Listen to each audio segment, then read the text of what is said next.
Bien, hermanos, vamos a entrar a la tercera y última parte del libro de los Salmos.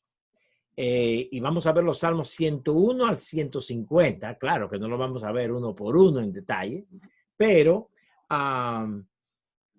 vamos a ver algunos salmos de ese grupo con un poquito más de detalle que otros. Pero esperamos que al final tengamos un concepto correcto de los salmos y nos inspire este estudio a estudiarlos buscando esas verdades, vamos a llamarle doctrinales, teológicas, de que nos presenta la Escritura. Bien, entonces yo voy a ver, creo que es eso. Bien, muy bien.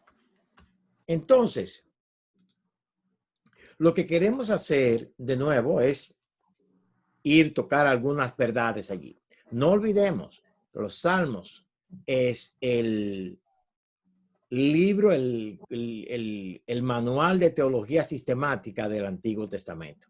Y como veremos, bueno, yo espero que ya lo sepan y que lo hayan visto, hay salmos escritos por Moisés, hay salmos escritos dentro, por lo menos al inicio de la cautividad babilónica. Y eso lleva todo el espacio histórico de el pueblo de Israel desde su cautividad hasta su restauración o el final del exilio a ser llevados de nuevo a Jerusalén. Así que los salmos tienen esa facultad de permear la cultura del pueblo de Dios, haciéndolos pensar en las verdades de Dios, de su obra, de sus promesas, en cántico o en poesía. Y el pueblo recibe estas cosas y las recuerda. Con eso en mente, hermanos, entremos al Salmo 101. En el Salmo 101, a ti cantaré yo, oh Jehová. Y inmediatamente nos presenta la perfección de Dios contra la iniquidad del hombre. Aquí tenemos un mensaje un salmo que apunta a Cristo. Él dice, yo cantaré a Jehová, misericordia y juicio cantaré a Jehová, entenderé el camino de la perfección cuando vengas a mí. En la integridad de mi corazón andaré en medio de mi casa, no pondré delante de mis ojos cosa injusta, aborrezco la obra de los que se desvían. Y vemos a un hombre, en este caso, el que está escribiendo o de quien se está escribiendo, hablando de un corazón limpio que no quiere juntarse con la maldad, al que solapadamente infama a su prójimo, yo lo destruiré, dice este salmo. No sufriré al de ojos altaneros y de corazón vanidoso, en el versículo 5. Y aquí tenemos un cuadro de Jesús, de cómo él vio a los pecadores, cómo él vio a los impíos y cómo él se propuso no contaminarse con la maldad de ellos. Y está ese contraste. En el Salmo 102 nosotros vemos un cuadro de los sufrimientos de Cristo. Un cuadro de los sufrimientos de Cristo. Por ejemplo, en el versículo 8, cada día me afrentan mis enemigos. Los que contra mí se enfurecen se han conjurado contra mí. Y eso va aún con el Salmo 2. Los reyes de la tierra se han conjurado, han hecho una trama, un plan en contra mía. Él repite, Jehová es para siempre, Jehová es para siempre. Pero En el versículo 8, 9, aunque los enemigos están en contra de él, él está sufriendo. En el versículo 10 dice, a causa de tu enojo y de tu ira, pues me alzaste y me has arrojado. Mis días son como sombra que se va y me he secado como la hierba. Mas tú, Jehová, permanecerás para siempre y tu memoria de generación en generación. Te levantarás y tendrás misericordia de Sión, porque es tiempo de tener misericordia de ella, porque el plazo ha llegado. Es en ese sacrificio de Cristo que se cumple el plazo de la misericordia de Dios. Y Gálatas 4:4 nos dice que Dios envió a su Hijo al tiempo preciso, nacido de mujer, nacido bajo la ley. Ha llegado el plazo, se ha cumplido el plazo de yo tener la angustia, de tú levantarte, entonces después de mí, y tener misericordia. Hay mucho más ahí, el capítulo, los versículos 15 y 16 hablan de Sión, y los salmos se repite mucho esta expresión, el monte de Sión, Sión, los de Sión. Y claro, el Nuevo Testamento nos explica claramente que Sión es el nuevo pacto, es Sara, es la montaña donde venimos nosotros a unirnos con Jesús, no como en el Sinaí, donde había fuego y oscuridad y daba terror. Ahora venimos a la asamblea de los santos. Y el salmista, bueno, los salmos, no el salmista, los salmistas repiten esto frecuentemente. El capítulo 103 es un salmo bien conocido por muchos. Bendice, alma mía. No olvides ninguno de sus favores. No olvides ninguno de sus beneficios. Él es que te perdona. Él es que te colma de bien. En el versículo 33 y 30, los versículos 11 y al 14 nos habla de la grandeza de su gracia, de su misericordia. Versículo 17, su misericordia es eterna. De hecho, las estrellas, los ángeles, alaben a Jehová, todos sus ejércitos. El versículo, el capítulo, el 104, nos habla de su creación, su naturaleza, la naturaleza que él ha creado. Y en el versículo 35 habla de los pecadores que dejen de ser, que llegará el día en que van a dejar de ser, serán consumidos, serán ajusticiados, que llegue ese día. Los capítulos 105, 106, 107 y parte del 108, bueno, un poco del 108, nos habla de toda la historia desde la creación hasta toda la historia de Israel. Lo interesante es que estos salmos, 105 en adelante, siempre comienzan con un llamado a adorar. Alabad a Jehová, invocad su nombre, dad a conocer sus obras en los pueblos. Cantadle salmos, hablad de todas sus maravillas, gloriaos en su santo nombre, alegres el corazón de los que buscan a Jehová. Entonces el 5, acordad de las maravillas, y comienza, oh vosotros, descendencia de Abraham. Y desde el Salmo 105, desde ahí hasta el 107 completo, es la historia que hemos visto hasta ahora nosotros. Allí él empieza con Abraham, como dijimos, y completa el 106. Aleluya, alabad a Jehová porque él es bueno. Dichosos los que guardan su juicio. Acuérdate de mí, oh Jehová. Y entonces el versículo 5, vuelvo otra vez. Para que yo vea el bien de tus escogidos, para que me goce en la alegría de tu nación y me gloríe en tu heredad. Pecamos nosotros, y ahí comienza de nuevo, pecamos nosotros, tú nos quitaste el agua, pero nos perdonaste, clamamos a ti, tú escuchaste. 107 es lo mismo. En el 108, claro, avanzando en la historia del pueblo.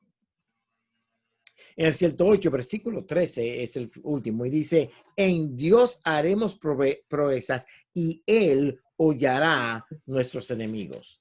A pesar de todas las adversidades que tengamos, nosotros vamos a vencer.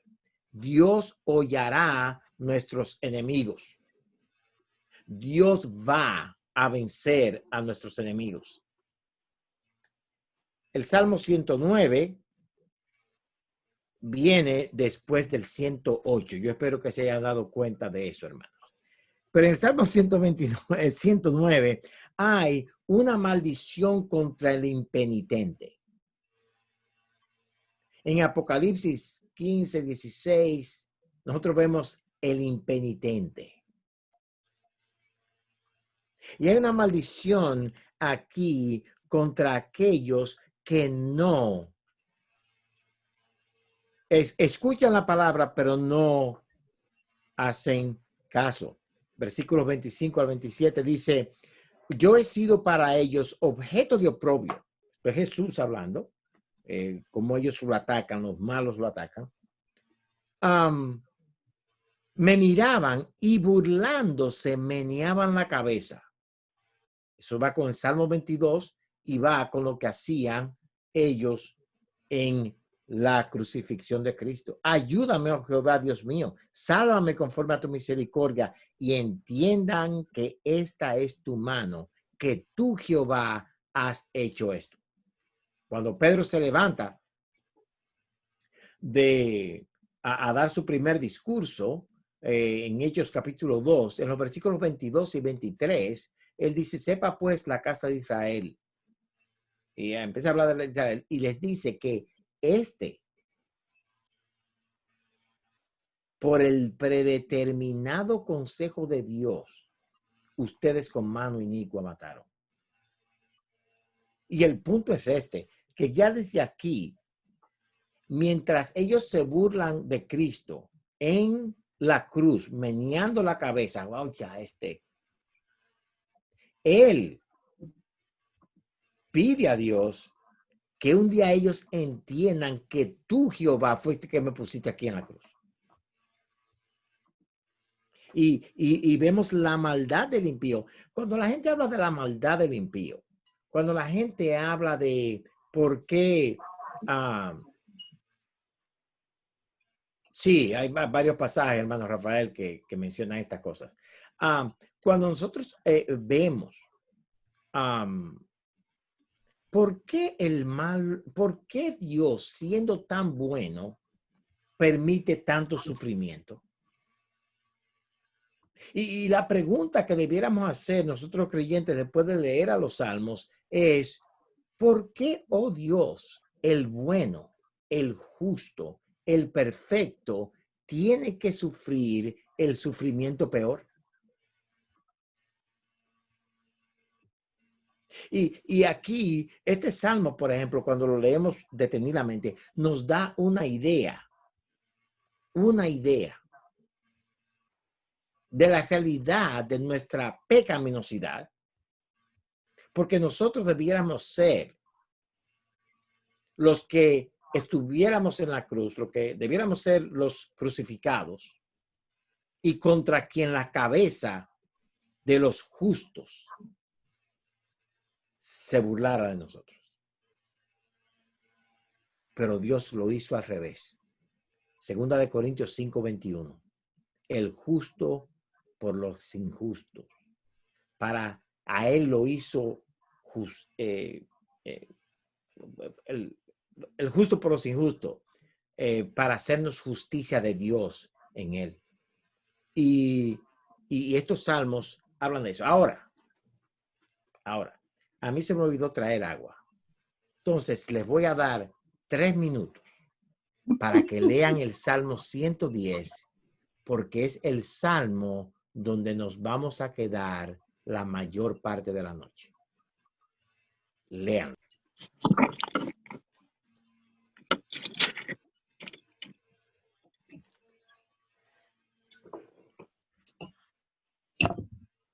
Bien, aquí estamos de nuevo y 3, 2, 1, 0 grabando, hermano. Así que pónganse santos otra vez.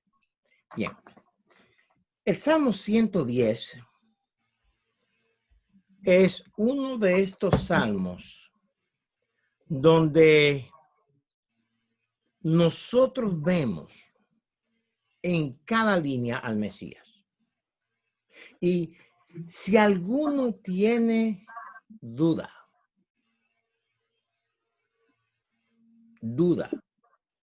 de que los hermanos del Antiguo Testamento entendían quién era Jesús, el Hijo del Dios viviente, el Mesías. En este corto salmo se resumen todas las profecías básicamente del Mesías.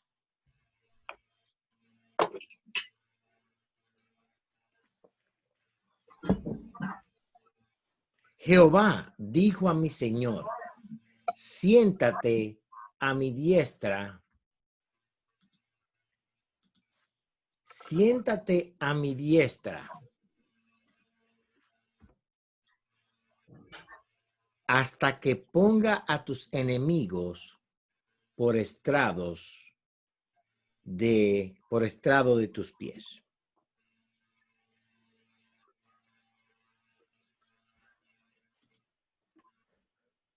Aquí tenemos nosotros una profecía que el Señor cita en Mateo 25, 22, 42. Vamos allí rápidamente.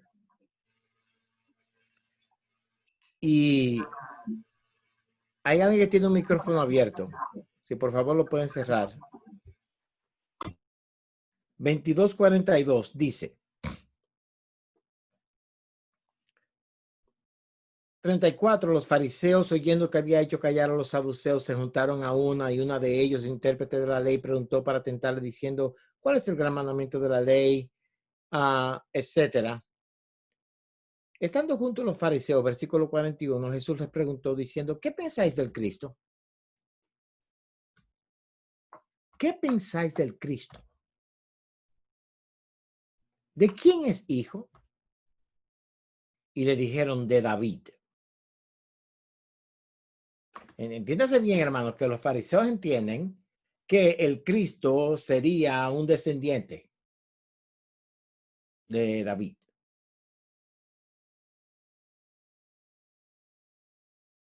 Él les dijo, versículo 43, pues como David en el espíritu le llama Señor, diciendo, dijo el Señor a mi Señor, siéntate a mi derecha hasta que ponga tus enemigos por estrado de tus pies. Pues si David le llama Señor, ¿cómo es su hijo? Si David llama al Mesías su Señor, ¿cómo es que el Mesías es el hijo de él? Y claro, nosotros entendemos. Los fariseos sabían que el Mesías vendría de la línea de David. Sin embargo, no entiende que frente a ellos está el hijo de David, que es el Señor de David, el creador de David, el hacedor de David.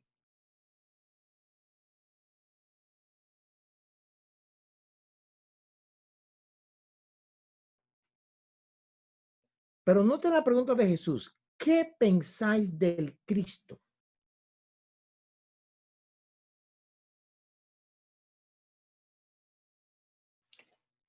Pues como David en el espíritu. Toda la escritura es inspirada por Dios. Y ahí vemos a David inspirado por Dios escribiendo estas palabras. El Señor dijo a mi Señor, siéntate a mi diestra hasta que ponga a tus enemigos por estrado de tus pies. Versículo 2. Jehová enviará desde Sión la vara de tu poder. Y Sión aquí es como usted lo quiere agarrar. Sión refiriéndose a Jerusalén, a el reino, en el sentido físico, o a Sión, el monte santo de Dios. El Mesías viene de ambos. Y Cristo mismo usa este texto, como vimos, para decir, está hablando ahí del Mesías.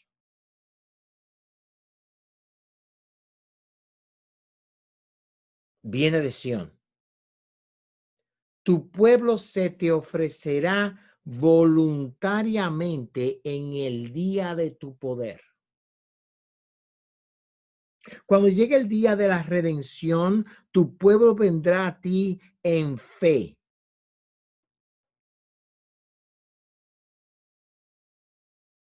Tu pueblo vendrá a ti en fe, en adoración. Se te ofrecerá voluntariamente. En la hermosura de la santidad. Desde el seno de la aurora tienes tu rocío de juventud. Está hablando de la eternidad de Cristo. El pueblo de él se rinde a él voluntariamente. Ah, usted ve, pastor, que hay un libre albedrío, que la gente se rinde a Jesús. No. El punto aquí es que cuando ven la verdad de Cristo, entienden a Cristo, no hay otra manera de reaccionar que rindiéndonos a Cristo en sacrificio vivo, santo, agradable a Dios. Versículo 4. Juró Jehová y no se arrepentirá. Tú eres sacerdote para siempre, según el orden de Melquisedec. Otro libro de teología. Según el orden de Melquisedec. ¿Quién es Melquisedec? Génesis 14. El rey de Salem. El rey de paz. ¿Cómo se presenta Melquisedec a Abraham?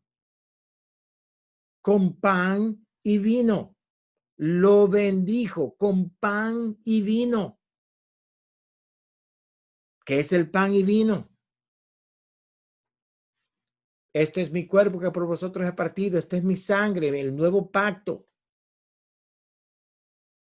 Y en este salmo, ustedes ven, está todo lleno de todas estas cosas. Hebreos 7, del 1 al 10.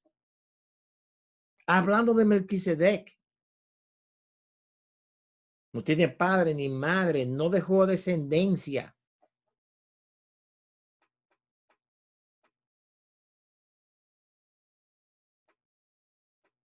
Y uno de los puntos especiales, hermanos, para nosotros es entender que estas cosas estaban en la cultura del pueblo de Israel y aunque ellos lo veían, no lo entendían porque eran idólatras.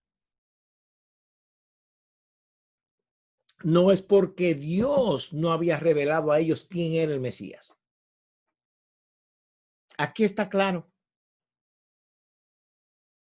Versículo 5. El Señor está a tu diestra. De nuevo, dice el versículo 1, siéntate a mi diestra. Y ahora el versículo 5 dice, el Señor está a tu diestra.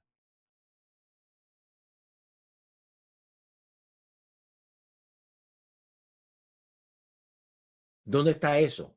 Hebreos capítulo 1, versículos 3 y 4. Después de haber hecho la redención por los pecados, se ha sentado a la diestra de la majestad.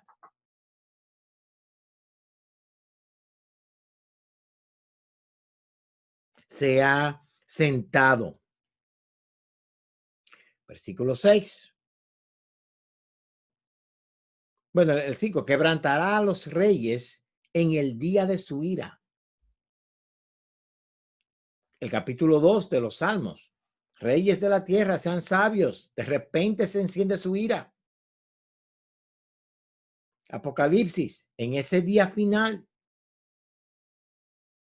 todos los reyes que se fueron en contra de él pagarán. La ira de él ahora será vertida sobre ellos.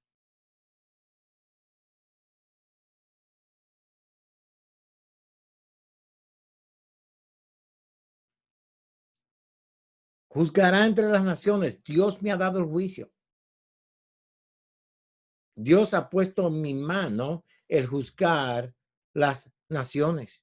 Las llenaré de cadáveres. Quebrantará las cabezas en muchas tierras. Del arroyo beberá en el camino, por lo cual levantará la cabeza. Y algunos dicen, ¿qué significa eso? O que Cristo, ese rey, ese que se sienta a la diestra de la majestad del Padre, era humano. En su camino, en su diario andar, él bebía agua, igual que nosotros.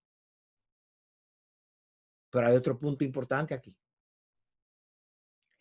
Después que yo diga esto, yo sé que la mitad de ustedes ya no va a volver. Quizá ahora mismo se vayan para su casa y más nunca vuelvan. Y yo lo entiendo. Pero mira lo que dice el versículo 3. Jehová enviará desde Sión la vara de tu poder, domina en medio de tus enemigos. La palabra dominar es la palabra reinar, señorear.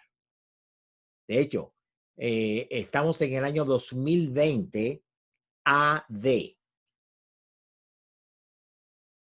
Eso significa, eso es del latín Anni Domini, año de nuestro Señor. E interesante, hermanos, es que muchos estamos esperando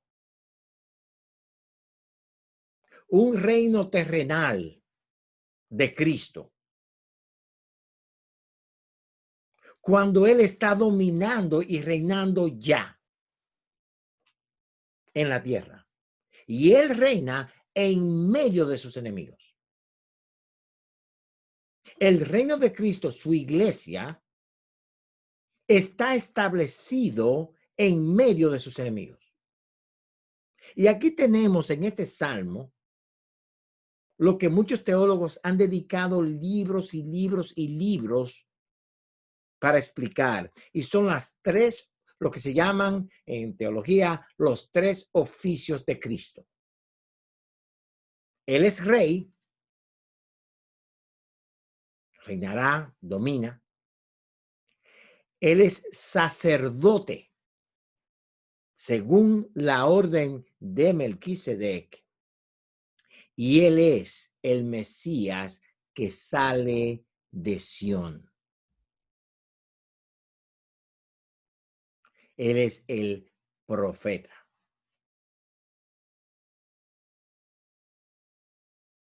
Las tres o los tres oficios de Cristo.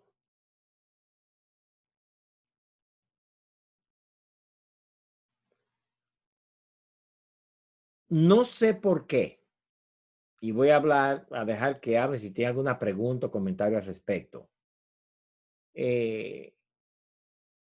¿Por qué muchos teólogos tienen posiciones que contrarrestan una verdad tan clara como el Salmo 110?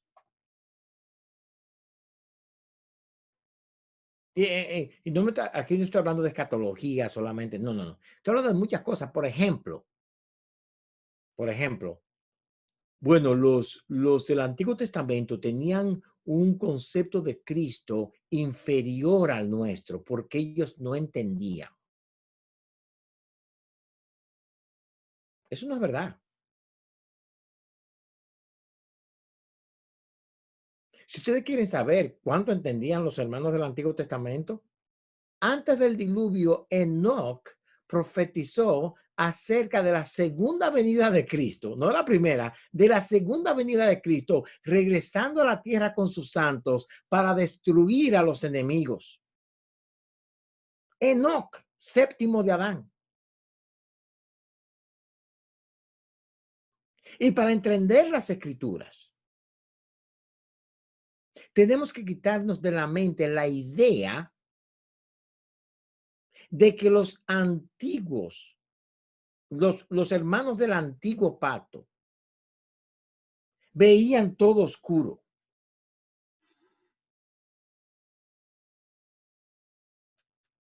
No, todas las cosas del Mesías que nosotros creemos eran las mismas verdades del Mesías, del rey, del profeta que ellos creían. O sea, hay gente que está esperando hoy un,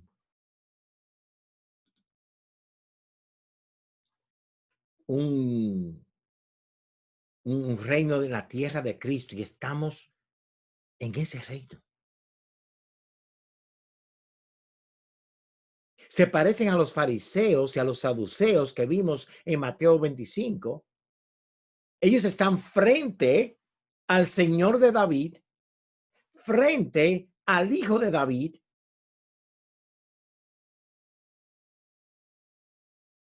y ellos no entienden.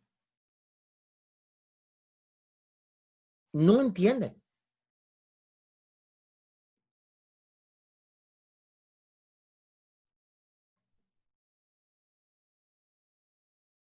Y he mencionado estas doctrinas así, porque muchas veces nosotros tenemos un problema gravemente grave. Y la gravedad de la gravedad del problema está en que nosotros desligamos muchos textos de la escritura de la escritura. O sea, si hablamos de, qué sé yo, vamos a poner de la encarnación de Cristo, nosotros nos vamos a algunos textos que tenemos para la encarnación de Cristo. Si vamos a hablar de la resurrección de Cristo, tenemos una serie de textos para la resurrección de Cristo.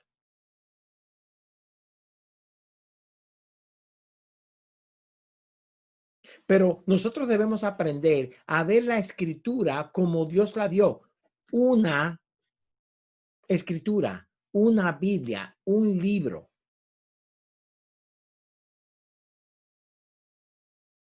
Y cuando nosotros entonces vemos las escrituras así, agarramos un capítulo como este y empezamos a línea por línea a ponerlo en las diferentes doctrinas.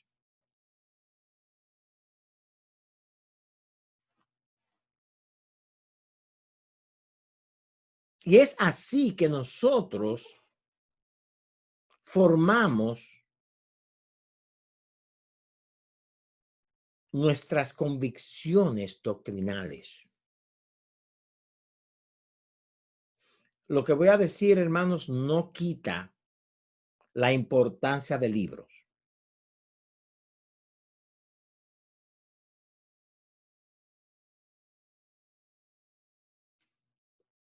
Así que si oyen con lo que voy a decir que los libros no importan, no me entendieron y no es culpa mía.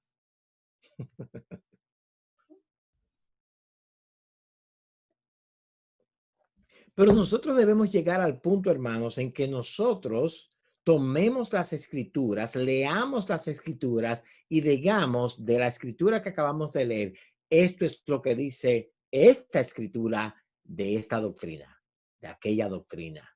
¿Qué dice esta doctrina del sacerdocio? Habla de Melquisedec. Pues vamos a ver lo que dice toda la escritura acerca de eso.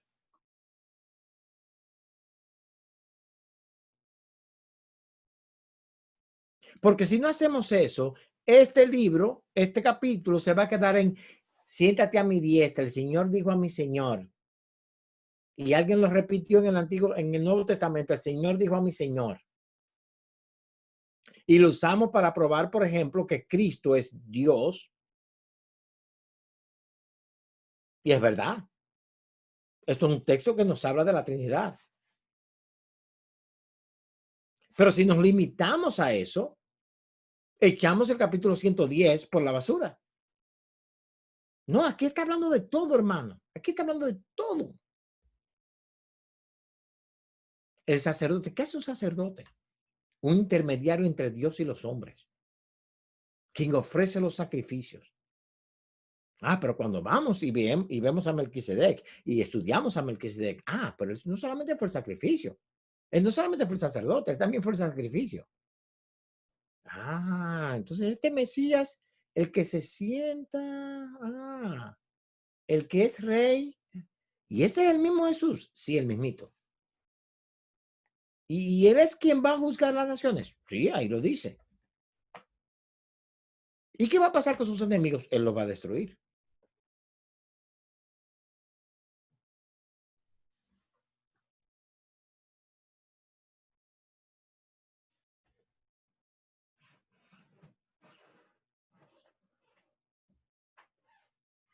¿Alguna pregunta o comentario, hermanos?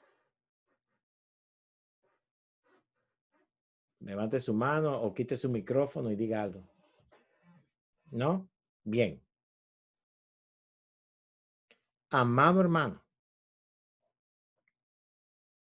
un texto, un capítulo como este, usted tiene que buscarlo en las escrituras. Porque David escribió esto inspirado por Dios y Cristo lo usa para enseñar a los fariseos lo que ese texto significaba.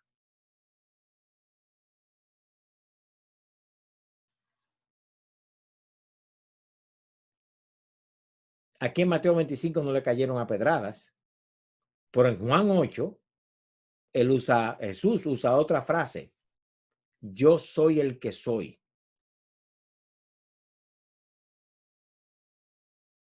Y eso tiene un concepto, el concepto de ese título está arraigado en el Antiguo Testamento. Y ellos sí entendieron perfectamente lo que Cristo quiso decir cuando dijo eso. Y lo iban a apedrear. Una frase así, no podemos decir, hey, él dijo, yo soy lo que soy. Yo me imagino que usted le enseña eso a un niño en la escuela dominical y el niño sale de la escuela dominical diciendo, oye, bro, papi, te tengo una pregunta en el carro, van para la casa. ¿Qué pasó, mi hijo? ¿Qué aprendiste en la escuela dominical? Oye, pero esa gente, los judíos son malísimos. ¿Por qué? Porque un señor dijo, yo soy, lo iban a matar a pedradas. Y es malo decir, yo soy.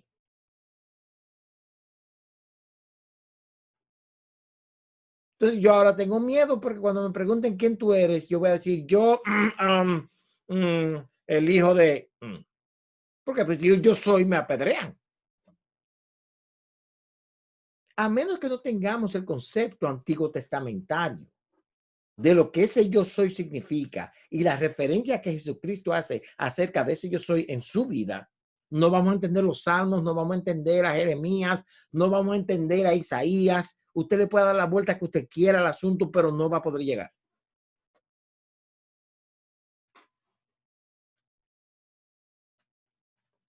A la luz de esto, el Salmo 111 dice, alabaré a Jehová con todo el corazón en la compañía y congregación de los rectos. Grandes son las obras de Jehová, buscadas de todos los que las quieren. Gloria y hermosura en su obra, y su justicia permanece para siempre. Capítulo 112, bienaventurado el que teme a Jehová. 113, alabad, siervos del Señor, alabad de todo el tiempo. Él levanta al decaído, él hace a la estéril como a madre. ¿Sabe qué muchos dicen de eso? ¡Wow! Entonces quiere decir que si yo soy una mujer estéril y vengo al Señor, quizás Él me dé hijos. No, eso no es lo que dice el texto. El Salmo 113 dice que él hace habitar en familia al estéril, que se goza en ser madre de hijos. Aleluya. Gloria a Dios que hay una estéril que tiene hijos. ¿Quién es esa estéril? Sara. Esta estéril es Sara.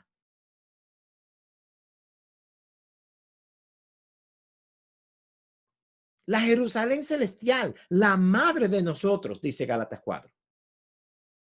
Y aleluya, gloria a Dios, que un estéril dio a luz. ¿Por qué? Porque si ese estéril no da a luz, no estuviéramos aquí hablando de Jesucristo. Rebeca era estéril también. Entonces, cuando hablamos nosotros de la estéril, que es la madre, no se lleve del evangelio de la prosperidad. Ven a Cristo si no tienes hijo, ora y él te dará hijos. Ah, no te ha dado hijos. Eso es porque no tienes suficiente fe. No, pero yo tengo mucha fe. No, no, no, no, no, no, no, no, no, no, no, no, no, no, no, no, no, no. La fe aquí se expresa con dinero. Si tú das dinero, tú vas, pues tenga $100. $100. Esa fe no te da ni para hacerle la uñita del bebito. Tú tienes que dar mucho dinero. Entonces caemos nosotros en la trampa de creer que estos salmos, por ejemplo, muchas veces se refieren a nosotros. Y desvinculamos el salmo de la historia del pueblo de Israel y lo que Dios está haciendo.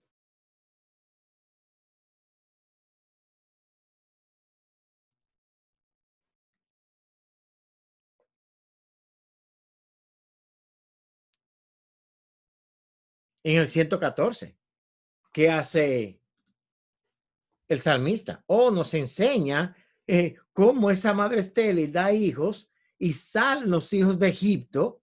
Judá vino a ver su santuario e Israel su señorío, versículo 2. Pues versículo 1, cuando salió Israel de Egipto, la casa de Jacob del pueblo extranjero. ¿Y está ligado eso con eso? Claro que sí. Claro que sí.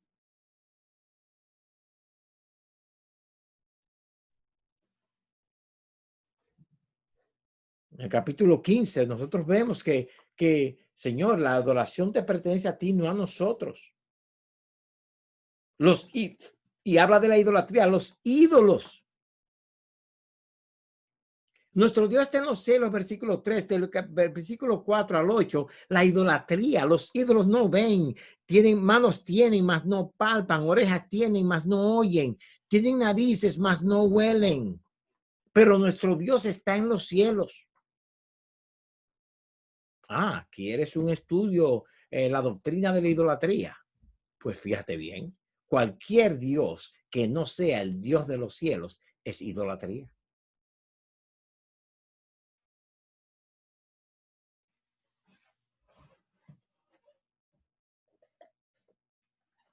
Y nosotros sabemos que los ídolos hechos a mano que la gente adora no son dioses. Ellos saben que no son dioses.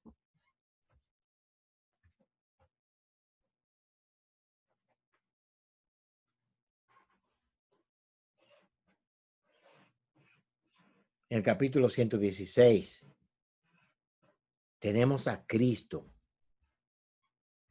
diciendo que él ama a Jehová porque Jehová ha oído sus súplicas. ¿Cómo ha oído sus súplicas? Porque ha inclinado a mí su oído. Le invocaré en todos mis días.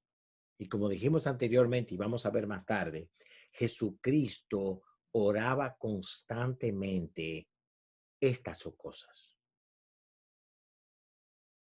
Los salmos, especialmente esos salmos donde se habla de protección, de ayuda en el tiempo de la dificultad, nos habla de cómo Cristo oraba.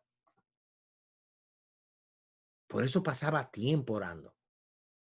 Confiado en su palabra, él oraba estas cosas.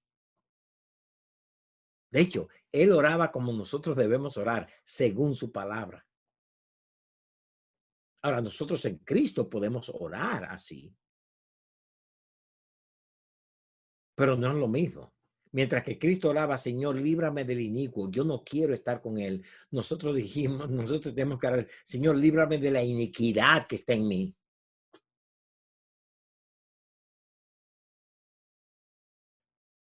Versículo 3, me rodearon ligaduras de muerte, me encontraron las angustias del Seol, angustia y dolor había yo hallado. Entonces invoqué el nombre de Jehová. Oh Jehová, libra ahora mi alma. Clemente Jehová y justo. Sí, misericordioso es nuestro Dios. Mira lo que dice el versículo 12. ¿Qué pagaré a Jehová por todos sus beneficios para conmigo? Tomaré la copa de la salvación e invocaré el nombre de Jehová. Tomaré la copa de la salvación. Oh Señor, si es tu voluntad, pasa de mí esta copa. Oh, esa es la copa de la salvación que tú tomaste en tu día de angustia. Sí, sí. Por eso el versículo dice 15, dice, estimada es a Jehová la muerte de sus santos, porque Jehová estimó la muerte de su santo.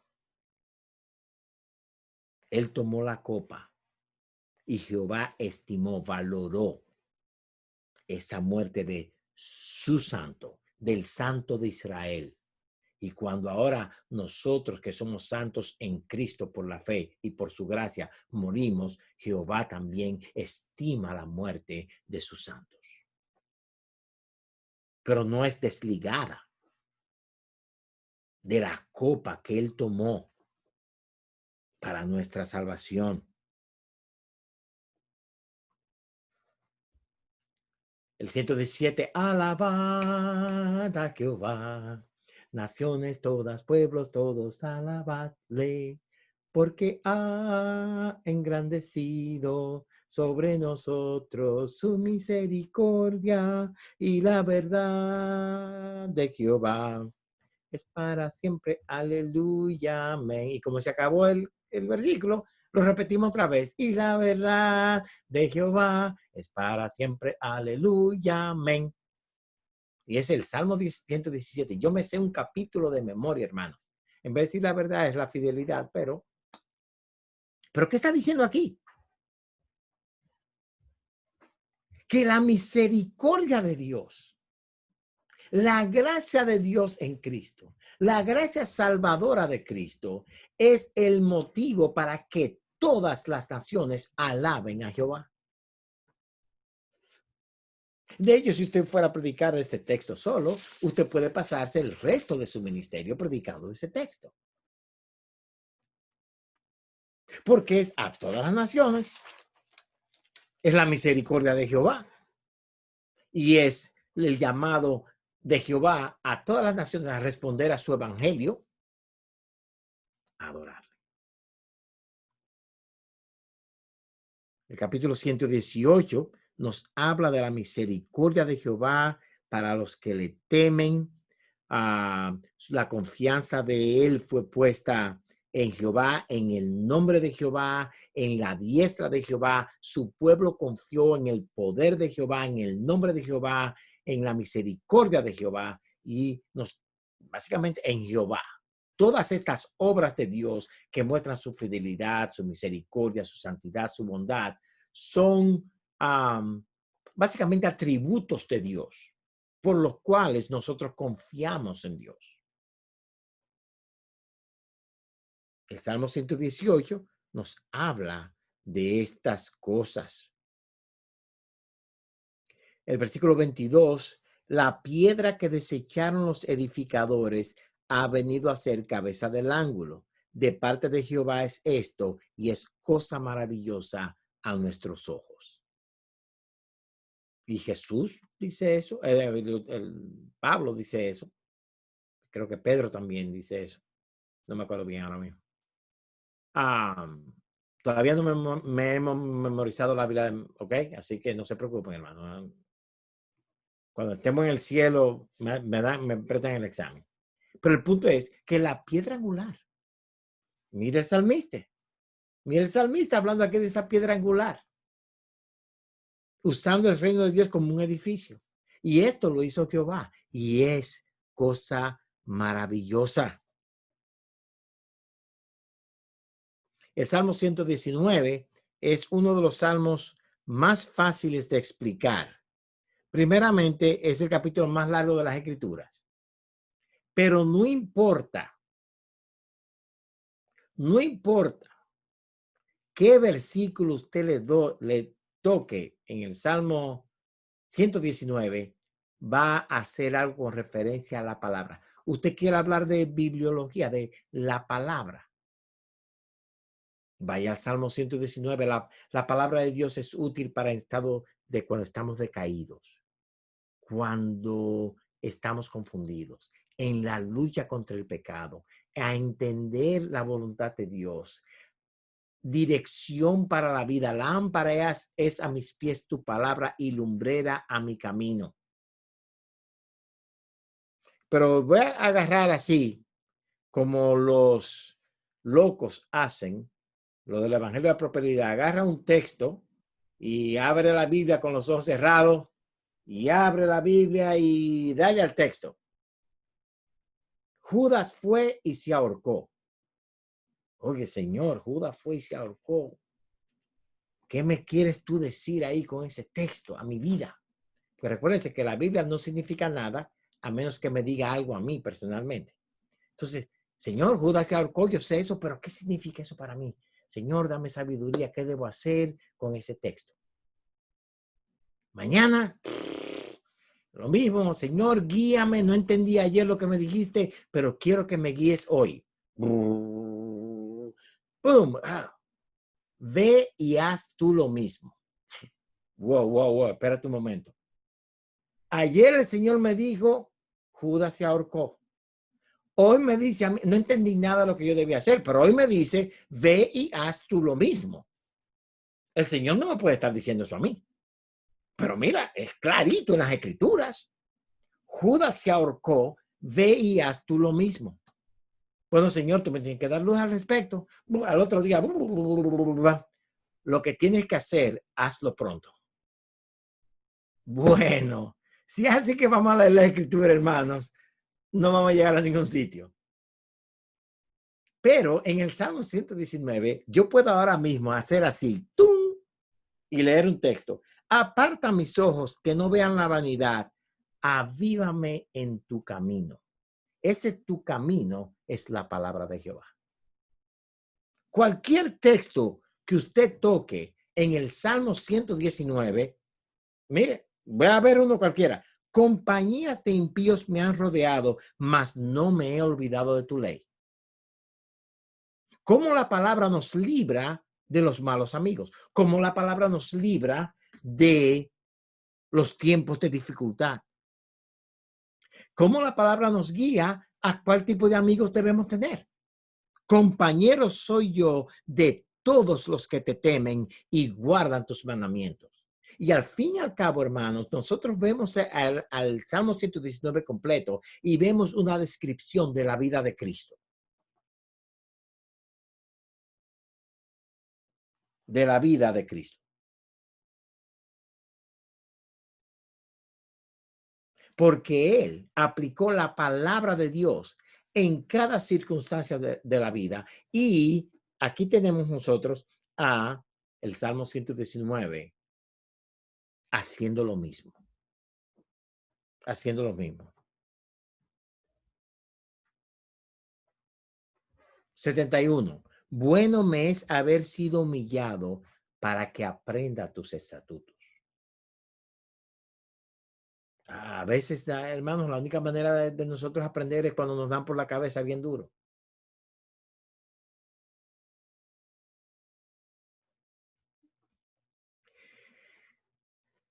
Bien. ¿Hay alguna pregunta o comentario, algo de los salmos que hemos visto hasta ahora que alguien quiera decir?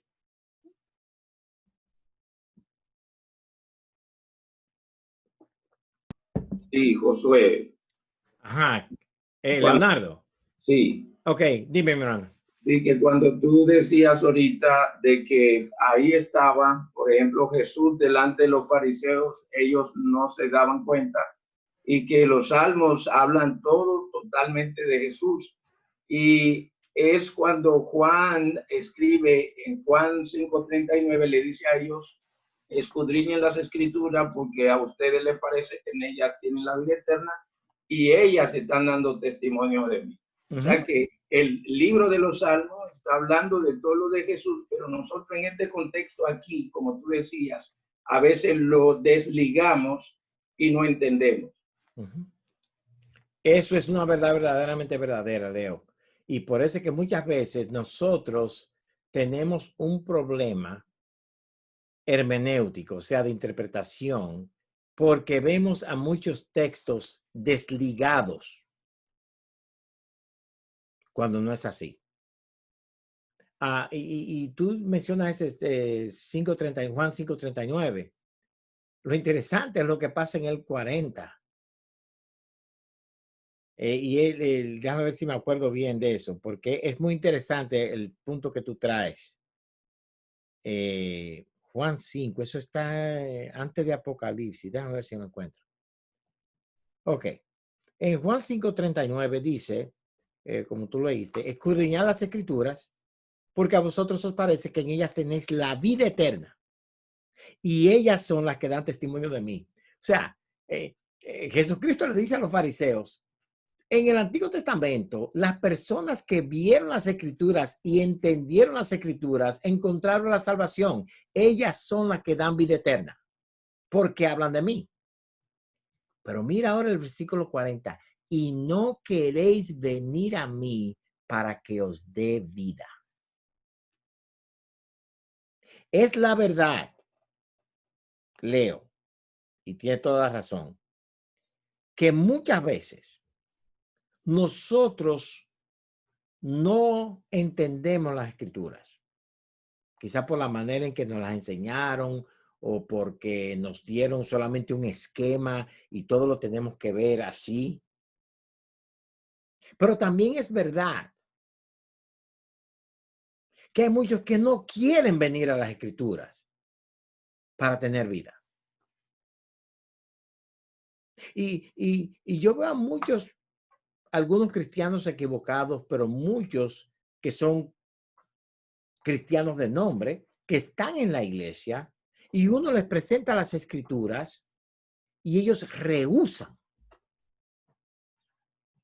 las escrituras. No quiere que las escrituras hagan la obra de vida, de dar vida eterna, demostrando a Cristo en la vida de ellos. Y, o sea, añadiendo a lo que tú dijiste, tienen esos dos componentes. Y hermanos, la rebelión a las escrituras se ve muchas veces en nuestro aferramiento a doctrinas y posiciones que, aunque ya vemos que no son escriturales, nos cuesta humillarnos. Y el Salmo 119, como leímos, dice, qué bueno es que me humillaste para conocer tus estatutos.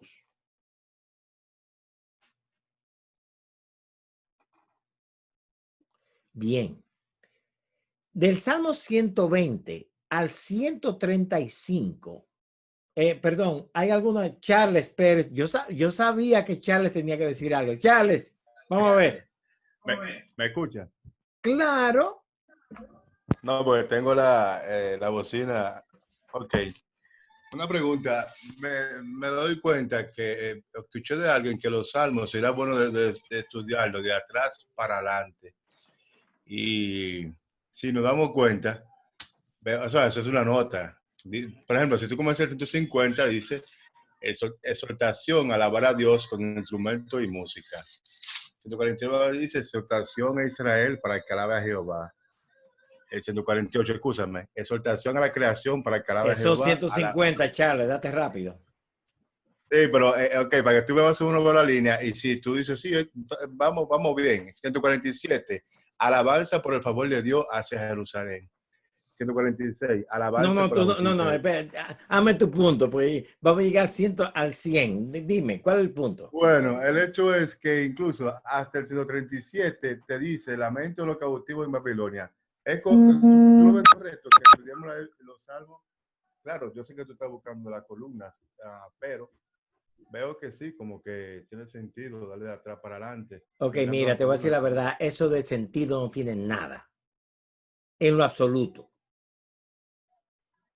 Sí, esa idea, vamos a empezar con Apocalipsis 22, de atrás para adelante, de que Salmos de atrás para adelante, Jeremías de atrás para adelante, no.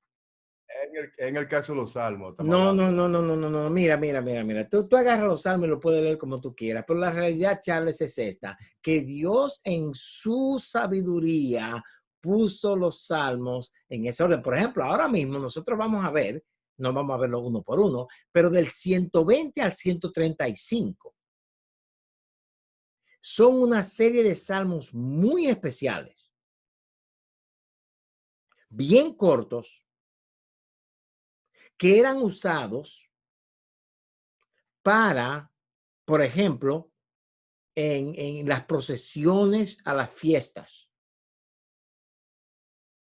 Y son salmos que hablan de la historia del pueblo de Israel. Si tú me agarras a mí los salmos y me empieza a hablar en el Salmo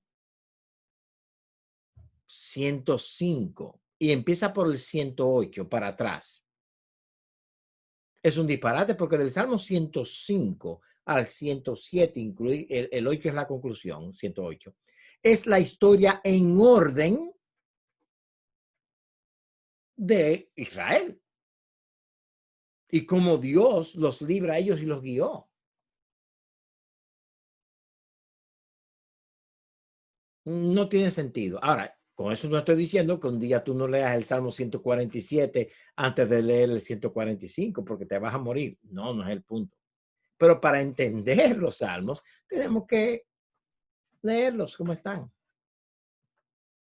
Por ejemplo, del 120, como voy a introducir ahora, al 135 son 15 salmos que forman lo que se llama un salterio. Y estos salmos fueron diseñados para ser cantados. Muy interesante. En las procesiones, en las entradas a las fiestas, etc.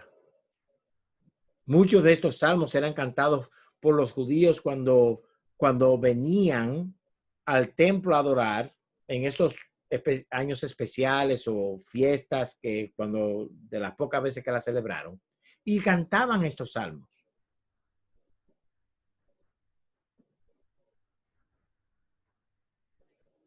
Por eso se llamaban cantos, en español dicen cantos graduales, un canto gradual, pero no es un canto gradual. Gradual no tiene la idea, es un canto de ascensión, es un canto de llegar, de ir a un sitio, de arribar a un sitio.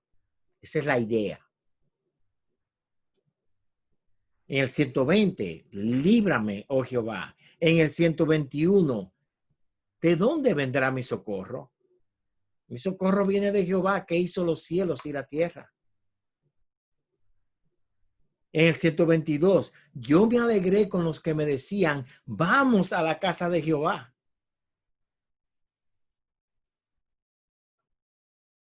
...123, 124... tienen todos estos temas. Por ejemplo, el 124 a mí son de esas cosas que uno lee muchas veces, pero llega un momento en que te da a ti por el medio de la cabeza. ¡Boom! A ti alcé mis ojos, 124, perdón, es el 123. 124 aparece. A no haber estado Jehová por nosotros, diga ahora Israel, a no haber estado Jehová por nosotros cuando se levantaron contra nosotros los hombres. Wow. Y esto me hizo pensar, hermanos, de no haber estado Jehová por nosotros.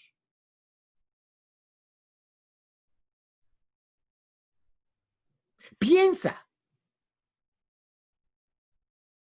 Y claro, los israelitas cantaban esto pensando, si Jehová no nos hubiera librado de Faraón, si Jehová no nos hubiera librado de los madianitas, hubiéramos perecido.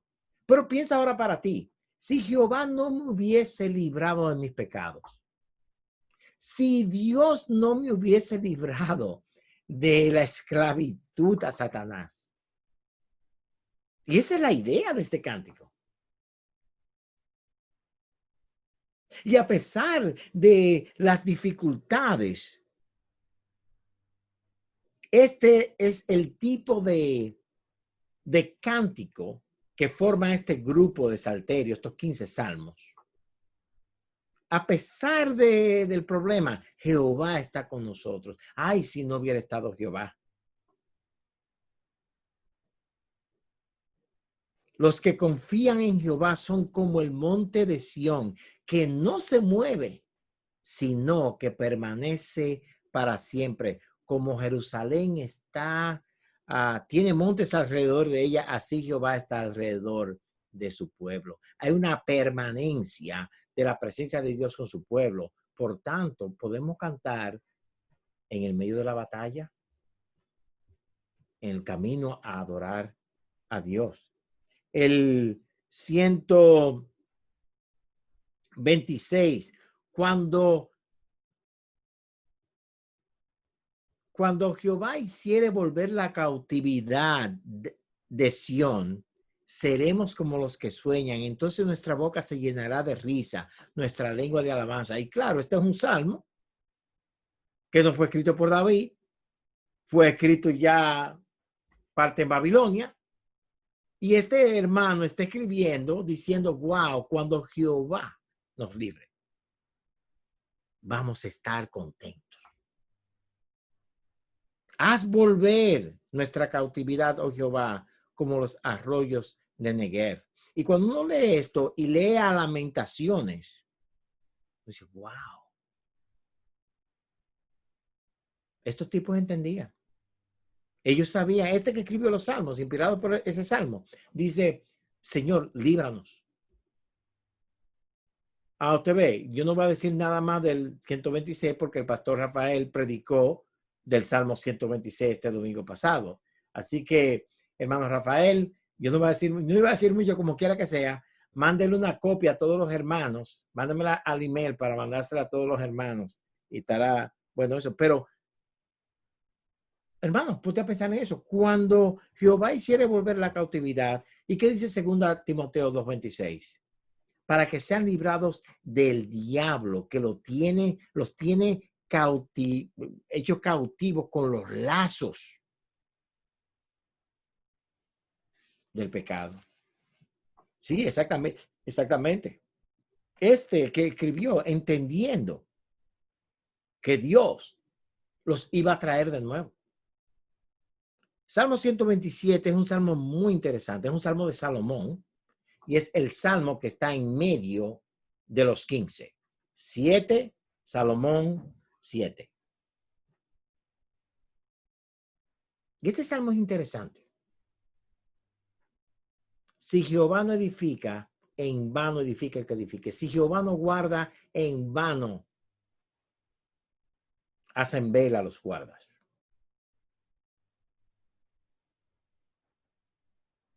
Por demás es que os levantéis, versículo 2, de madrugada y vayáis tarde a reposar. Oye, tengo mucho trabajo 12 horas al día. Llego a mi casa y no tengo tiempo para ni comer, ni estar con la familia. Y dice Salomón, y eso, en este salmo nosotros podemos leer mucho de Eclesiastés y vamos a ver eso. Pero Salomón lo que está diciendo es, oye, ve acá, en realidad te conviene a ti trabajar 12 horas al día, ganar mucho dinero y no poder disfrutarlo. Y Salomón, el hombre más sabio del mundo, yo no lo conozco, o sea, no lo conocí personalmente, pero yo me imagino que Salomón diría algo estúpido como yo diría. Y es lo siguiente. Hermano, trabajar 12 horas al día, ganar mucho dinero y no poder disfrutarlo es una estupidez. Es una pura estupidez. Ay, perdón, Davidcito, que dije la palabra estúpido otra vez. Y tú estás ahí presente. El mío yo decir esa palabra ayer en el púlpito como 80 veces. Pero una estupidez, hermanos. Eclesiastés, la sabiduría de Salomón te dice a ti, no vale la pena. En los, en los disturbios de aquí, en las pandillas haciendo desastres en este país. En Nueva York, créanlo o no, un grupo rompe una tienda y empiezan a sacar cosas de la tienda. Y llega otro grupo en un carro, abren las puertas. Gracias, Francisco Alberto, que duermas bien, descansa, mijo. Tú ves, ese sabe bien que ya llegó a 10 horas y no va a descansar. Y este señor llega, este carro llega, se bajan unos individuos de ahí, le quitan a los que han robado las cosas, las guardan en su carro y se van. Ahora, el carro que llegó es un Rolls Royce Culligan. Un carro que cuesta $500,000. Y esta gente llega en ese carro a robar tiendas.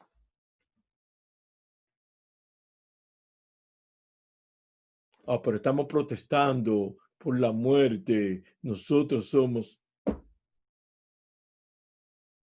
Salmo 127 te dice a ti, ¿qué ganas? No vale la pena. El segundo punto del Salmo 27 que quiero resaltar, hermanos, es que los hijos son herencia. Gabriel, eso no cuenta aquí. Los hijos son herencia de Jehová. Versículo 3. He aquí, herencia de Jehová son los hijos, cosa de estima el fruto del vientre. Una de las desgracias más grandes de la iglesia es ver a muchas parejas jóvenes que van a casarse y dicen solamente vamos a tener 2 hijos.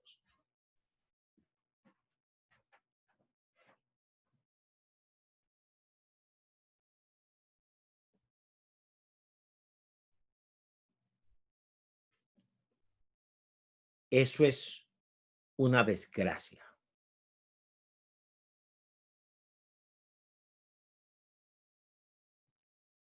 La idea de cristianos que pudiendo tener hijos,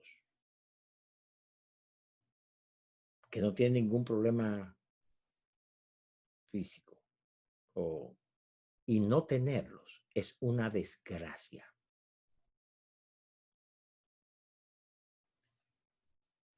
Es una falta de reconocer los hijos como herencia de Jehová. Es una falta de reconocer el fruto del vientre como cosa de estima, de valor. Y mientras muchos jóvenes que se llaman cristianos, pero no tienen una doctrina bíblica de tener hijos, lo que a mí me da tristeza es que hay otros que quisieran tener más y no pueden.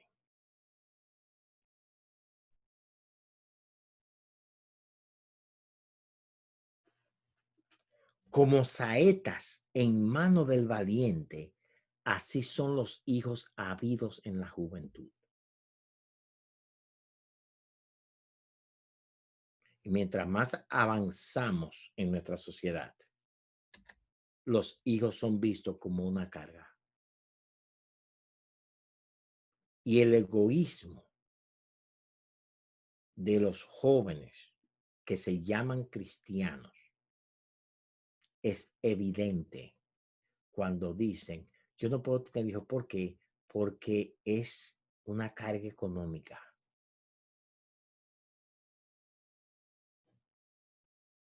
La realidad, hermanos, es que las familias, mientras más hijos tienen, más prósperas económicamente son.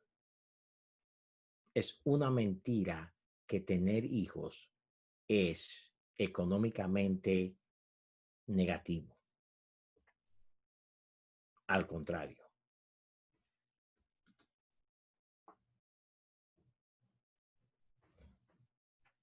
Pero oiga lo que dice el versículo 4. Como saetas en mano del valiente, así son los hijos. Saeta. Y la idea aquí es de una flecha, una saeta que usted va a tirar al futuro.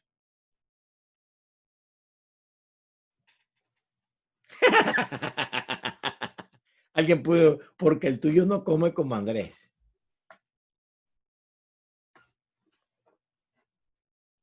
Una saeta, algo que tiramos al futuro.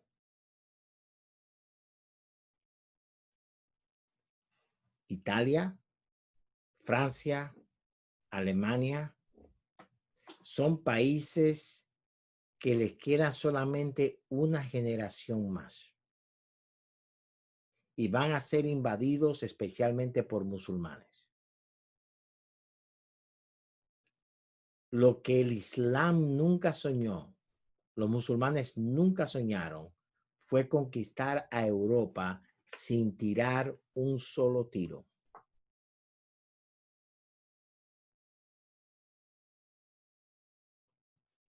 Este año, bueno, España también, no España, Italia, Portugal, Europa, todo lo que es la Unión Europea es la última generación. Odian a Cristo, odian la educación cristiana y odian tener hijos. Bienaventurado el hombre que llenó su aljaba de ellos. No será avergonzado cuando hablare con los enemigos en la puerta. No es lo mismo, hermano, cuando su enemigo viene a su casa. Mira, y yo te voy a destruir. Y tú le enseñas 12 hombres así fuertes, cada uno con 4 pistolas, que cuando tú estás solo.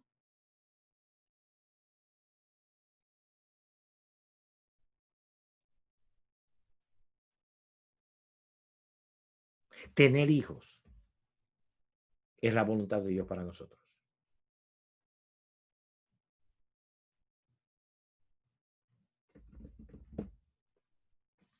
Después, hermanos, discutimos el asunto, pero vaya otra vez y discuta con el Salmo 27, 127. Bienaventurado el que toma 129, un resumen de la historia de Israel a la luz de la bondad de Dios. El 130 es una oración de perdón, clamor, súplica. 131, recuérdense que estos del 120 al 135 es una serie de mensajes no entendía, que me están mandando un mensajito por aquí, yo no entiendo. Ah, Ezequiel, ok, ahora sí me reí. Bien.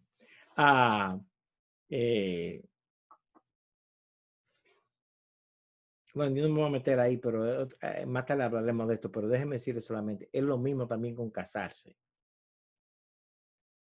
Ay, hasta que no venga Miss Universo o Mister Universo y que yo pueda. Es que no estoy listo para casarme. Estoy listo para tener novia y salir con ella y disfrutar de ella, pero para casarme no, no, no, no, no, no, no, no, no.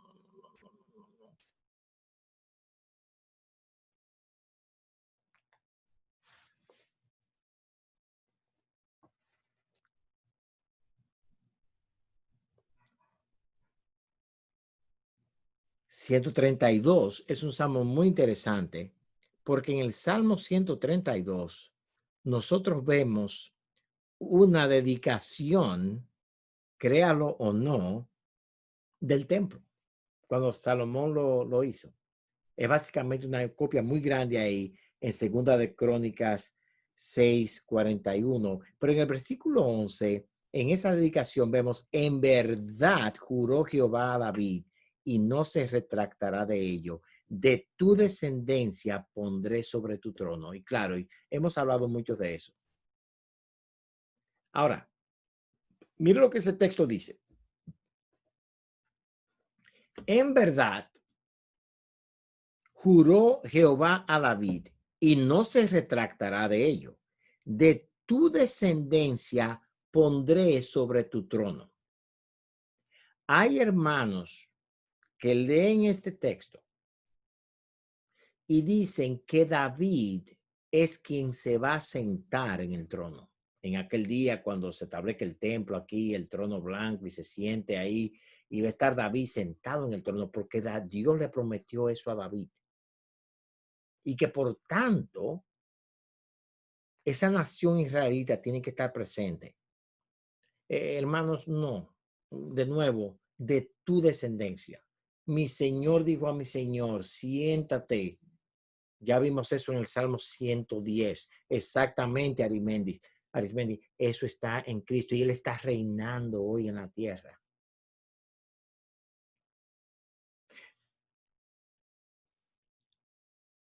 Por su iglesia. Pero está hablando aquí de eso. En el Salmo 133, de nuevo, es uno de esos cánticos que se cantaba al ir a congregarse. Y mire lo que el Salmo 133 dice. Todos lo sabemos de memoria. Mirad cuán bueno y cuán delicioso es habitar los hermanos juntos en armonía. Es como el buen óleo sobre la cabeza, el cual desciende sobre la barba de Aarón y baja hasta el borde de sus vestiduras. Y claro, si usted no entiende esa figura del óleo, del aceite que lo unge y lo baña a usted y lo pone oloroso, lo pone bien rico, es ungido, está usted sumergido bajo ese aceite de unción. Si no entiende la figura, no va a entender esto, pero el punto es este. Es bueno estar los hermanos juntos en armonía.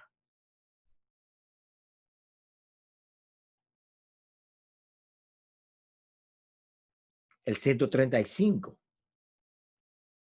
es una doxología y este salterio, como otros, termina con una doxología. Y aquí sí hay algo interesante. Aparentemente, este era un canto que se cantaba antifonalmente. Antifonalmente. Alabar el nombre de Jehová, alabar de siervos de Jehová. Perdón, el 136, el 135 habla, es una doxología que resume básicamente todo lo que hemos visto en estos 15 capítulos.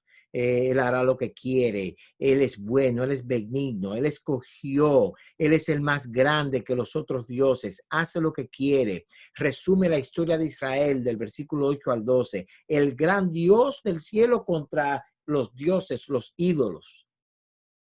Y el Salmo 136, hay un refrán, no un refrán, una repetición, porque para siempre es su misericordia. Y este salmo describe desde la creación hasta que Él nos rescató de nuestros enemigos, versículo 24, porque para siempre es su misericordia. Alabad al Dios de los cielos, 26, porque para siempre es su misericordia. Y este es un canto antifonal. Parece que un grupo cantaba la primera frase y dio la tierra de ellos en heredad. Y el otro grupo respondía, porque para siempre es su misericordia. ¿Y qué manera más efectiva, hermanos, de aprender la historia, de aprender las obras de Dios? Estamos casi ya acabados. Bien, en el 137 tenemos de nuevo cautivo de Babilonia. Junto a los ríos de Babilonia, allí nos sentábamos y aún llorábamos acordándonos de Sión. Eowyn Faed. ¿Quién es Eowyn? ¿Es argentino? Eowyn. Será interesante saber quién es Eowyn. Que nos deje saber, por favor.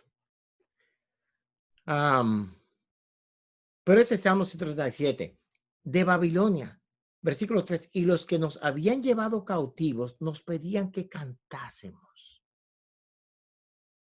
Y los que nos habían desolado nos pedían alegría, diciendo, cantadnos algunos de los cánticos de Sión. Eso me imaginé. Exactamente, Eowyn.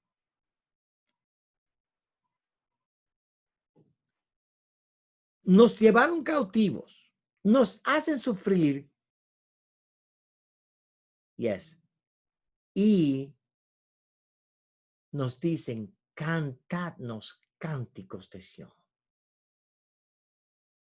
Y yo me imagino a estos cantándoles cánticos de Sión a muchos de Babilonia. Y ahí está uno de ellos. 138 habla, es alabanza a Jehová, y el otro que vamos a detenernos un poquito es el 139. Es el 139. Y aquí nos habla de la omnipresencia, la omnipotencia y la omniscencia de Dios. Si quieren teología acerca de la sabiduría de Dios, ahí vayan a leer este salmo. Pero hay algo aquí muy interesante. Mire cómo comienza este salmo. Oh Jehová, tú me has examinado y conocido. Tú has conocido mi sentarme y mi levantarme. Has entendido desde lejos mis pensamientos. Has escudriñado mi andar y mi reposo, y todos mis caminos te son conocidos. Pues aún la palabra, no está la palabra en mi lengua, y aquí, oh Jehová, tú la sabes toda. Detrás y delante me rodeaste y sobre mí pusiste tu mano. Tal conocimiento es demasiado maravilloso para mí. Alto es, no lo puedo comprender. ¿A dónde mire de tu espíritu? ¿A dónde huiré de tu presencia? Si me fuera arriba, si me fuera abajo, si me escondiera en el mar, ahí estás tú. ¿Quién estará diciendo esto?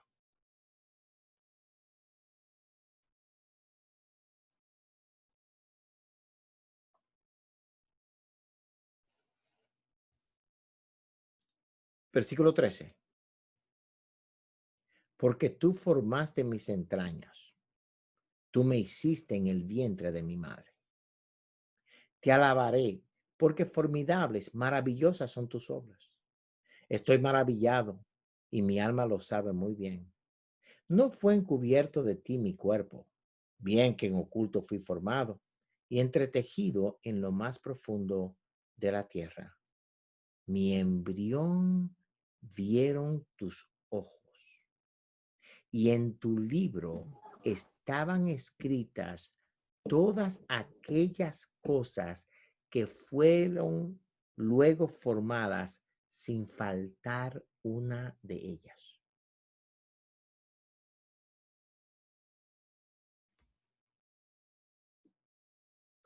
Cuán preciosos me son, oh Dios, tus pensamientos. Cuán grande es la suma de ellos. Si los enumero se multiplican más que la arena, despierto y aún estoy contigo.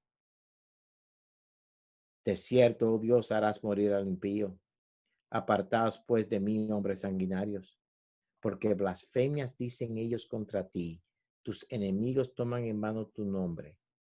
No odio, oh Jehová, a los que te aborrecen y me enardezco contra tus enemigos. Los aborrezco por completo, los tengo por enemigos. Examíname, oh Dios, y conoce mi corazón. Pruébame y conoce mis pensamientos. Y ve si hay en mí camino de perversidad y guíame en el camino eterno.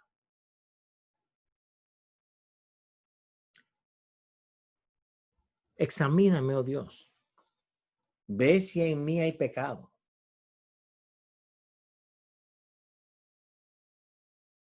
Y la idea no es de uno que está diciendo hay mucho pecado en mí. No. La idea es de alguien que le dice a Dios Padre, examíname. Yo soy recto ante ti. Asegúrate de que no haya nada malo en mí. Yo odio a los que te odian. Blasfemias. Me enardezco contra tus enemigos. Y hay otro profeta que profetiza de esto. La casa, el celo de tu casa me consume. Y aquí tenemos al mismo Cristo diciendo, examíname y ve si hay algo malo en mí. Y él pasó el examen.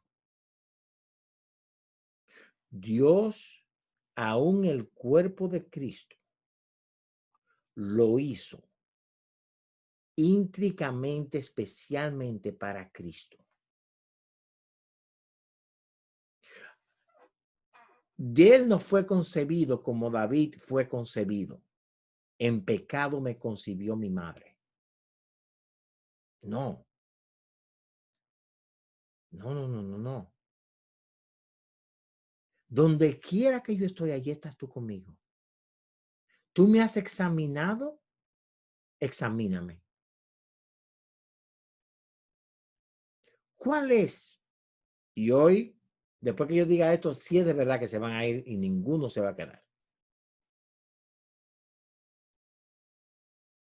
¿Cuál es el examen que Dios le dio a su Hijo Cristo?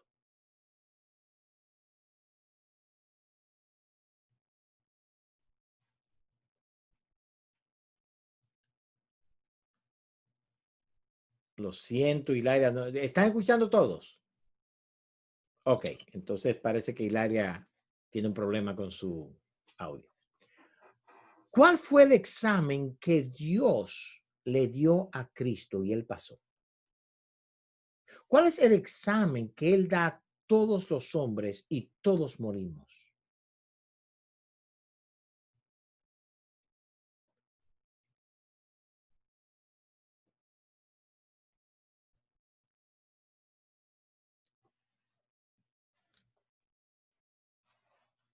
Eso es una pregunta, Yahshua. Yahshua me dijo, pregunta, ¿la ley? Es una pregunta, es una respuesta. Es la ley. La ley del pacto mosaico fue diseñada, y eso lo veremos más tarde, para condenar a todos los hombres que no pasaran el examen. Y el examen es este. ¿Hay un puntito de iniquidad en ti? Sí, no pasaste. Sin embargo, Cristo dice, examíname. Tú mismo formaste mi cuerpo. Mi cuerpo es santo. Mi cuerpo no está aún tocado con el pecado. Y me has examinado. Ahora sígueme examinando. La ley prueba que todos somos pecadores excepto uno.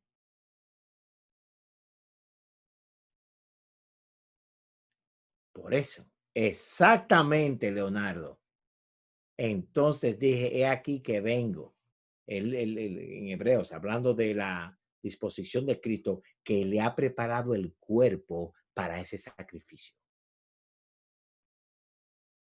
Y es verdad, hermano, que podemos usar este salmo para hablar de la santidad de la vida y de eso. Pero si nos quedamos en que este salmo solamente defiende la santidad de la vida en contra del aborto, perdemos el mensaje central del salmo, que es que Jesús no había manera de escaparse del examen constante de Dios por la ley. Él no podía esconderse y él pasó el examen y fue a la cruz del Calvario y murió por nosotros. Y cuando él murió, Dios lo vio como un cordero perfecto, como el sacrificio perfecto, suficiente para pagar por nuestros pecados.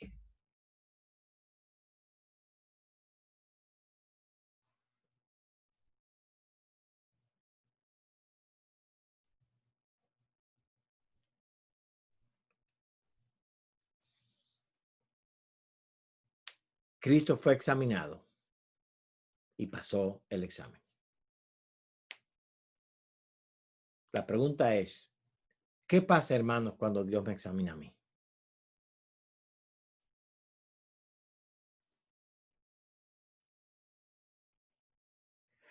En Cristo pasamos el examen.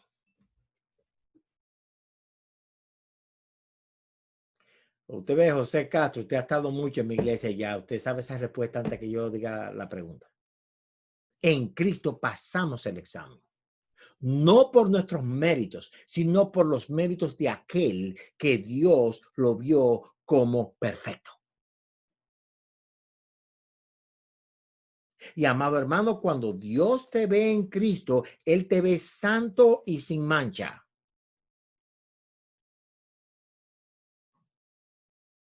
Dios no te ve. Tú estás en Cristo, pero tú eres un pecadorcito malísimo. Así que vamos a ver cómo tú te comportas. Vamos a ver cómo tú te desarrollas eso. Ok, yo te voy a salvar, pero vamos a ver cómo te va a ir.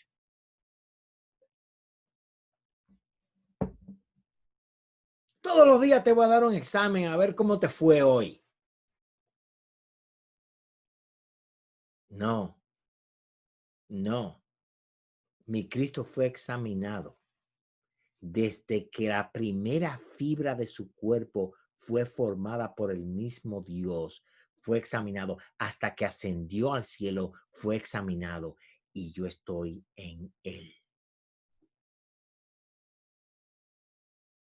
en Cristo.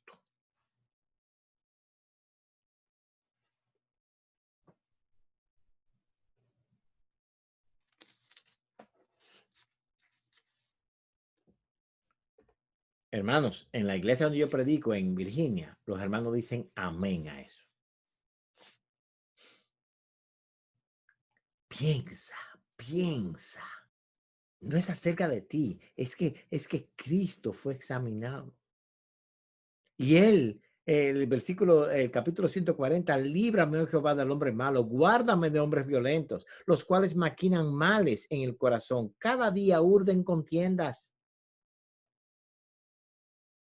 Líbrame de esos hombres. ¿Se acuerdan del capítulo 1?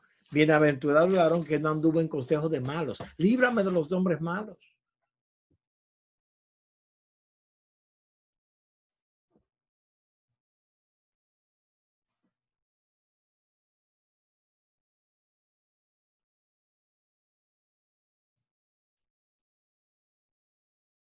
El 143.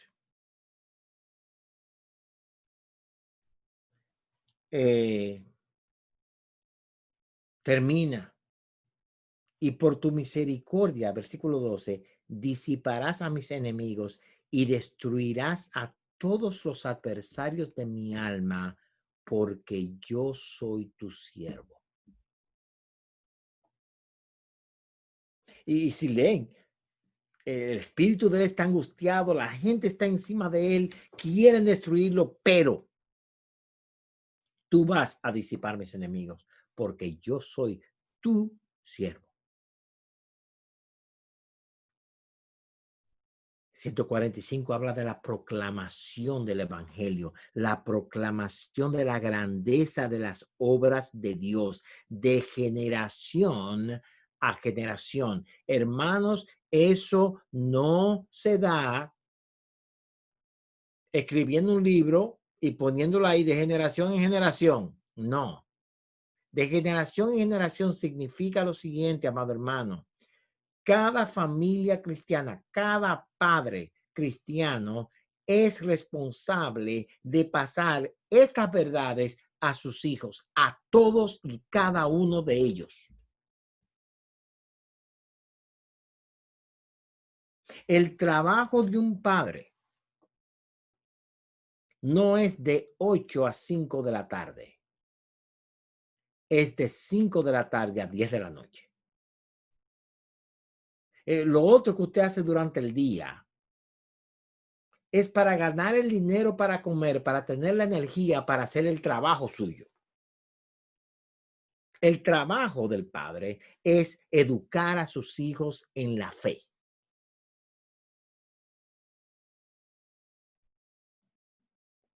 Y mientras más pronto legalmente o lo que sea usted pueda sacarlo de las escuelas públicas, mejor. Porque allí lo están educando para destruir sus almas. Es triste ver a muchos padres y muchos pastores que no educaron a sus hijos. No estoy diciendo que los hijos tienen que ser cristianos. No. Pero hay muchos padres, y yo conozco muchos de ellos, que lo que hicieron fue darle un libro a sus hijos. Mira, léete este libro acerca de por qué Dios creó el universo. Léete este libro acerca de la política. Léete este libro.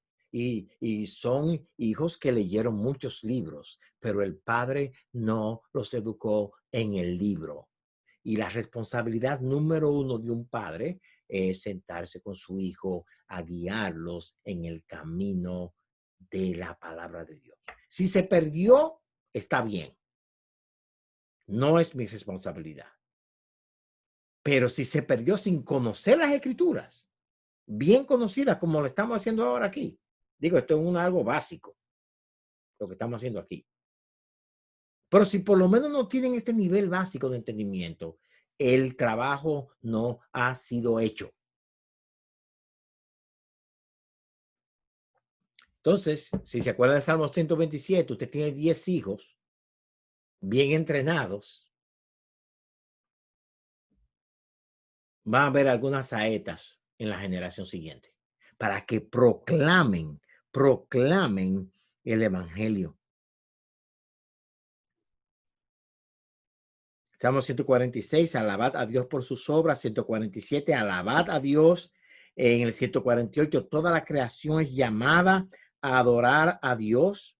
En el 149, el pueblo de Dios se regocija con Dios. Y en el 150, amado hermano, todo lo que respira, alabe a Jehová. Como nos quedan 4 minutos, vamos a cubrir a Proverbios. Ok, vamos. No. ¿Hay alguna pregunta o comentario, hermanos? O algo que les animó en los salmos, algo, lo que sea.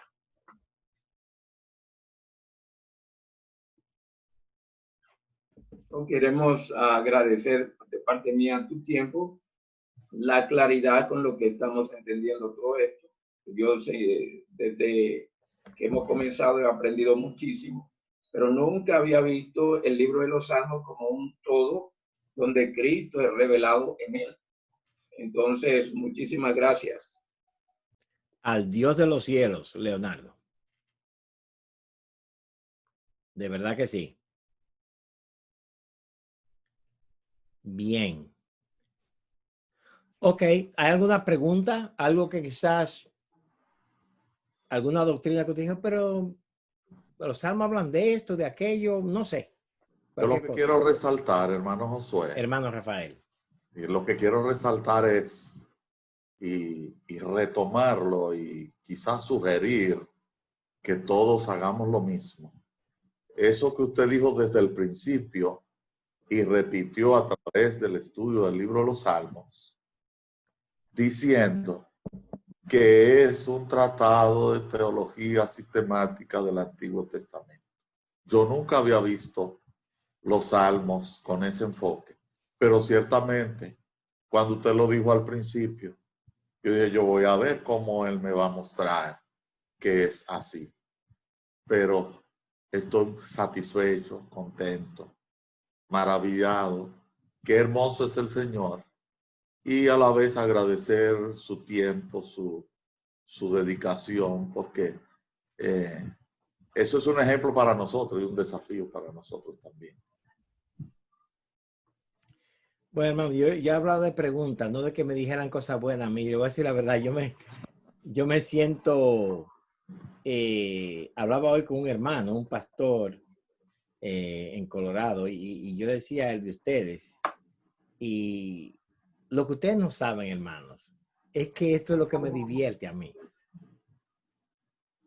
Esto no es un trabajo arduo y que yo me estoy muriendo y que, wow, el peso. No. Yo aquí, hermano, mire, esta clase, yo he hecho esto ya por 10 años. Y esta es una de las clases, bueno, es la clase que yo creo que estoy disfrutando más. La primera también fue excelente. Y de ahí han salido varios pastores en varias iglesias y gloria a Dios. Exactamente, Leo, tú me conoces. Esto para mí es un antiestrés. Yo vengo aquí, hermanos, y yo me gozo con ustedes. Yo me gozo con ustedes. Sí, señor. Pero seríamos nosotros mezquinos si no agradeciéramos a Dios por usted y su disposición. No, yo entiendo. Yo gracias a Dios por eso. Eso es verdad. Eso es verdad. Y muchísimas gracias. Y es un aliento. Pero a lo que me refiero, hermanos, es que mi familia me conoce. Y creo que ambos, mi esposa y mi hijo, están en la clase. Y los hermanos de mi iglesia, Luis, Dalila, Oseas, me conocen.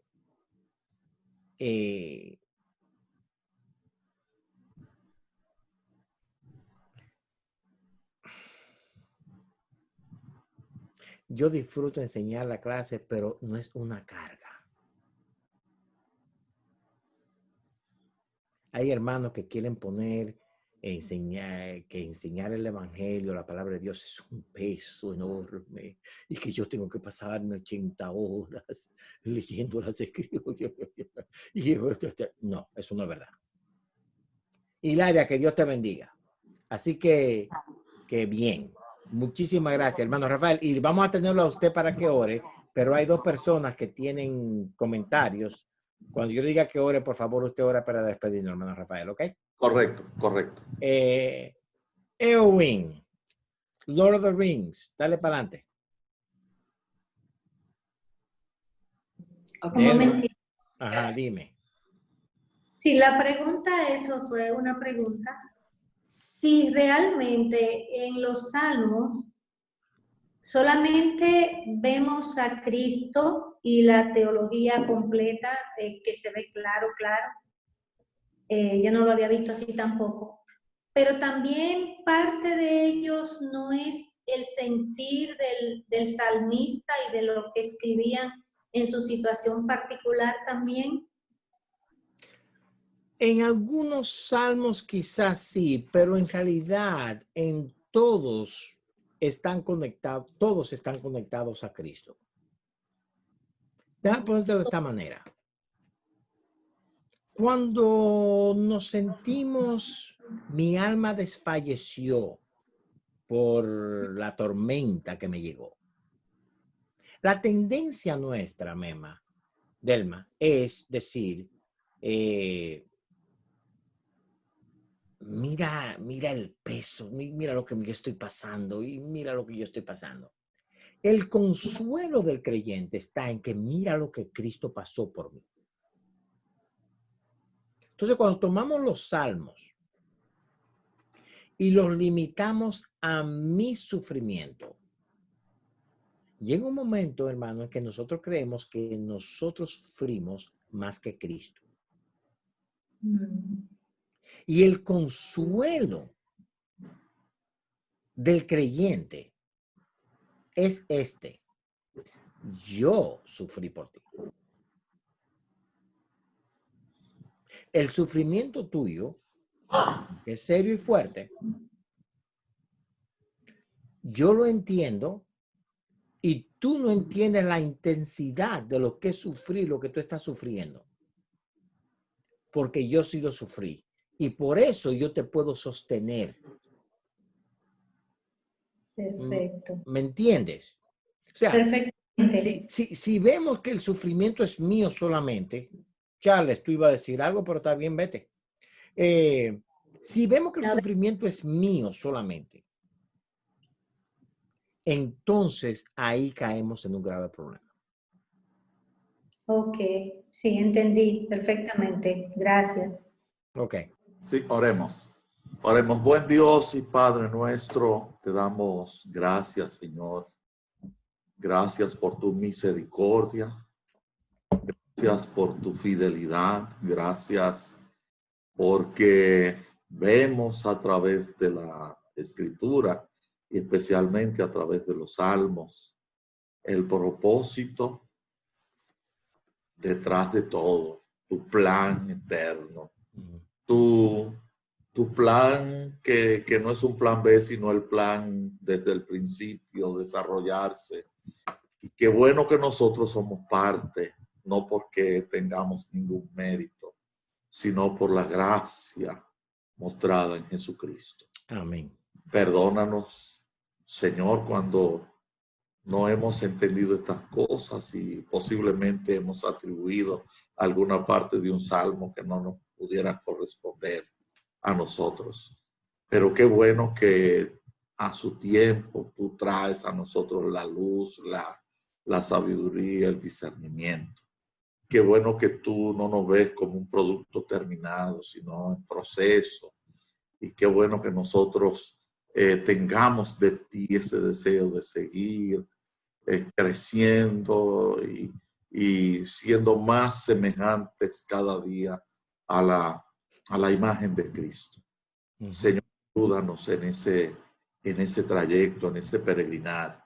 Ayúdanos, Señor, a crecer, a tomar tu palabra, a atesorarla en nuestro corazón, como y así a María, que atesoraba todas aquellas cosas en su corazón. Señor, no solamente oramos por los que predican, los que predicamos, también por los que escuchan. Que escuchamos a Josué y los que nos escuchan a nosotros predicar. Así como abriste, Señor, los oídos y el corazón de Lidia, abre también los oídos y el corazón de la gente a tu palabra. Que se cumpla tu voluntad y tu propósito, Señor, y que esta noche, al despedirnos de esta reunión, vayamos al sueño, al descanso, regocijados por Cristo. Amén. Gozosos de ser hijos tuyos, Señor, a través de Jesucristo. En el nombre de Él y por Él te lo pedimos. Amén.